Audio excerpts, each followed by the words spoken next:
राधे राधे। राधा रानी की कृपा आप सब पर बनी रहे। ओम नमो भगवते वासुदेवाय नमः। आज हम माघ मास का 27वां अध्याय सुनेंगे। तो चलिए हम अपना अध्याय शुरू करते हैं। यूँ कहकर वह स्वर्ग को चला गया। सच है, सत्पुरुषों का संग उत्तम गति प्रदान करने वाला होता है। इस प्रकार महानुभाव मृगशृंग वैश्य को हाथी की योनि से मुक्त करके स्वयं गले तक पानी में खड़े हो सूर्य नंदन यमराज की स्तुति करने लगे। ओम यम धर्मराज मृत्यु अनंत काल सर्वभूतेक्ष ओदम्बरु धनंद नील परमेष्टि वृकोदर चित्र और चित्रगुप्त इन 14 नामों से पुकारे जाने वाले भगवान यम को नमस्कार है, जिनका मुख दाढ़ों के कारण विकराल प्रतीत होता है और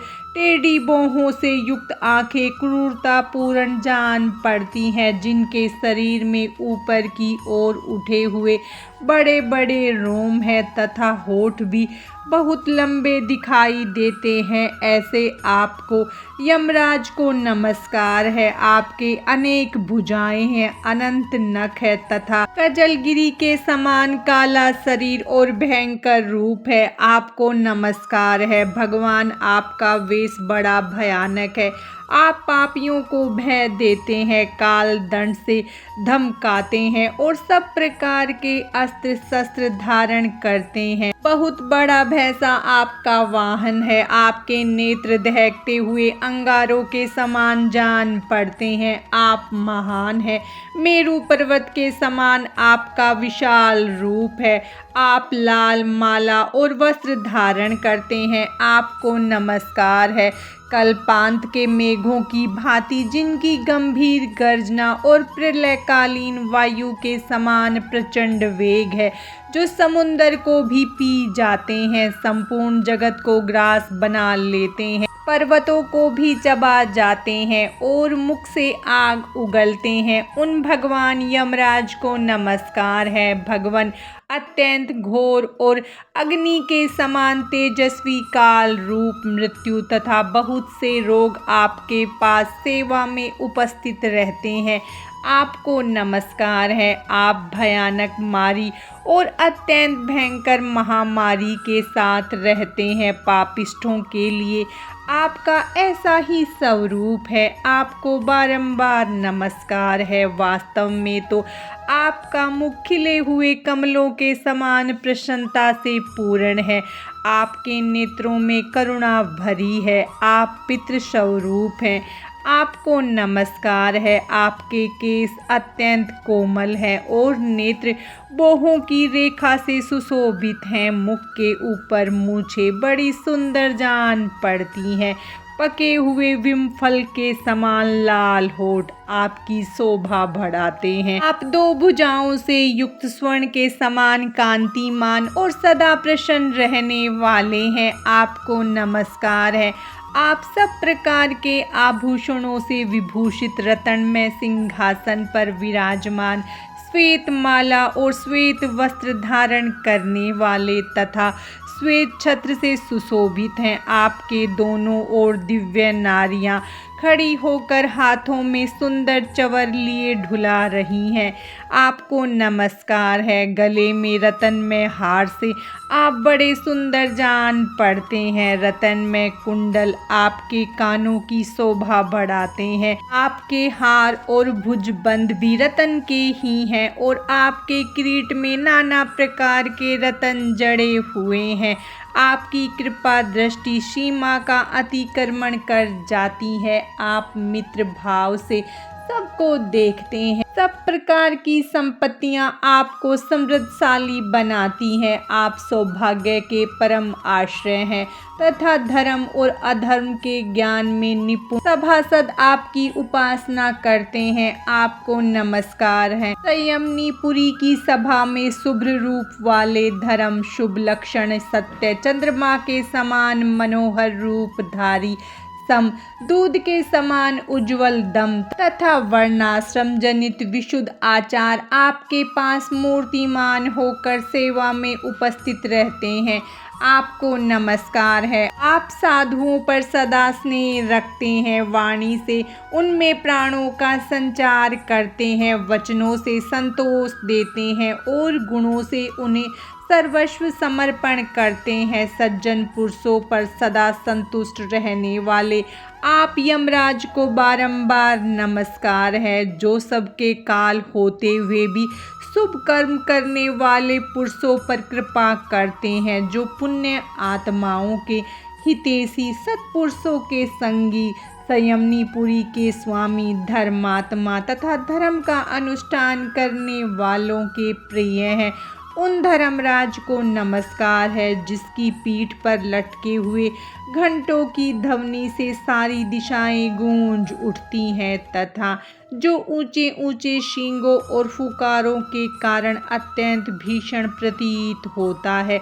ऐसे महान भैंसे पर जो विराजमान रहते हैं तथा जिनकी 8 बड़ी बड़ी भुजाएं क्रमशः नाराज, शक्ति, मूसल, खड्ग, गदा, त्रिशूल, पास और अंकुश से सुशोभित हैं, उन भगवान यमराज को प्रणाम है, जो 14 सत्पुरुषों के साथ बैठकर जीव के शुभाशुभ कर्मों का भली भांति विचार करते हैं, साक्षियों द्वारा अनुमोदन कराकर उन्हें दंड देते हैं तथा संपूर्ण विश्व को शांत रखते हैं। उन दक्षिण दिशा के स्वामी शांत स्वरूप यमराज को नमस्कार है, जो कल्याण स्वरूप भयहारी, सोच, संतोष आदि नियमों में स्थित मनुष्य के नेत्रों को प्रिय लगने वाले सार्वण, शनैश्चर और वैष्णव मनु इन तीनों की माता के सौतेले पुत्र हैं। सूर्य देव के आत्मज तथा सदाचारी मनुष्यों को वर देने वाले उन भगवान यम को नमस्कार है। भगवान जब आपके दूत पापी जीवों को दृढ़ता पूर्वक बांधकर आपके सामने उपस्थित करते हैं, तब आप उन्हें यह आदेश देते हैं कि इन पापियों को अनेक घोर नरकों में गिराकर छेड़ डालो, टुकड़े टुकड़े कर दो, जला दो, सुखा डालो, पीस दो। इस प्रकार की बातें कहते हुए यमुना जी के ज्येष्ठ भ्राता आप यम को नमस्कार है। जब आप अनंतक रूप धारण करते हैं, उस समय आपके गोलाकार नेत्र किनारे किनारे से लाल दिखाई देते हैं। आप भीम रूप होकर भय प्रदान करते हैं। टेढ़ी बाहों के कारण आपका मुख वक्र जान पड़ता है। आपके शरीर का रंग उस समय नीला हो जाता है तथा आप अपने निर्दयी दूतों के द्वारा शास्त्रों तक नियमों का उल्लंघन करने वाले पापियों को खूब कड़ाई के साथ धमकाते हैं। आपको सर्वदा नमस्कार है, जिन्होंने 5 महायज्ञों का अनुष्ठान किया है तथा जो सदा ही अपने कर्मों के पालन में संलग्न रहते हैं। ऐसे लोगों को दूर से ही विमान पर आते देख आप दोनों हाथ जोड़कर आगे बढ़कर उनका स्वागत करते हैं। आपके नेत्र कमल के समान विशाल है तथा आप माता संज्ञा के सुयोग्य पुत्र हैं।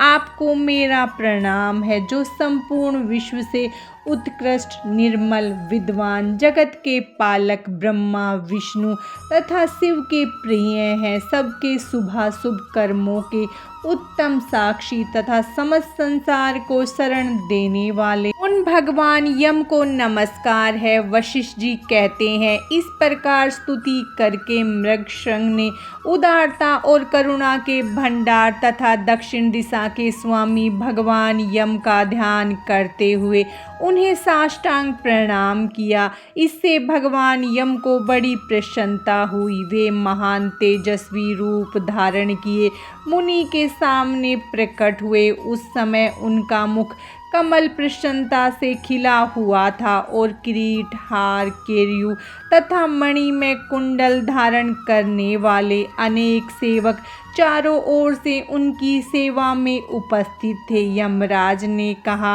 मुने, मैं तुम्हारे इस स्तोत्र से बहुत संतुष्ट हूँ तथा तुम्हें वर देने के लिए यहाँ आया हूँ। तुम मुझसे मनोवांछित वर मांगो, मैं तुम्हें अभिष्ट वस्तु प्रदान करूँगा। उनकी बात सुनकर मुनीश्वर मृगशृंग उठकर खड़े हो गए। यमराज को सामने उपस्थित देखकर उन्हें बड़ा विस्मय हुआ। उनके नेत्र प्रसन्नता से खिल उठे। कृतांत को पाकर उन्होंने अपने को सफल मनोरथ समझा और हाथ जोड़कर कहा, भगवान, इन कन्याओं को प्राणदान दीजिए। मैं आपसे बारंबार यही याचना करता हूँ। मुनि का कथन सुनकर धर्मराज ने अदृश्य रूप से उन ब्राह्मण कन्याओं को उनके शरीर में भेज दिया। फिर तो सोकर उठे हुए की भांति वे कन्याएं उठ खड़ी हुई। अपनी बालिकाओं को सचेत होते देख माताओं को बड़ा हर्ष हुआ। कन्याएं पहले की ही भांति अपना अपना वस्त्र पहनकर माताओं को बुला उनके साथ अपने घर गई। वशिष्ठ जी कहते हैं, इस प्रकार विप्र मृगशृंग को वरदान दे यम देवता अपने पार्षदों के साथ अंतर्ध्यान हो गए। इधर ब्राह्मण भी यमराज से वर पाकर बड़ी प्रसन्नता के साथ अपने आश्रम को लौटे। जो मानव प्रतिदिन यमराज की स्तुति का पाठ करे उसे कभी यम यातना नहीं भोगनी पड़ेगी। उसके ऊपर यमराज प्रसन्न होंगे। उसकी संतति का कभी अपमृत्यु से पराभव न होगा। उसे इस लोक और परलोक में भी लक्ष्मी की प्राप्ति होगी तथा उसे कभी रोगों का शिकार नहीं होना पड़ेगा। माघ मास का 27वां अध्याय समाप्तम। भगवान श्री हरि विष्णु और माता लक्ष्मी की कृपा आप सब पर सदा बनी रहे। राधे राधे।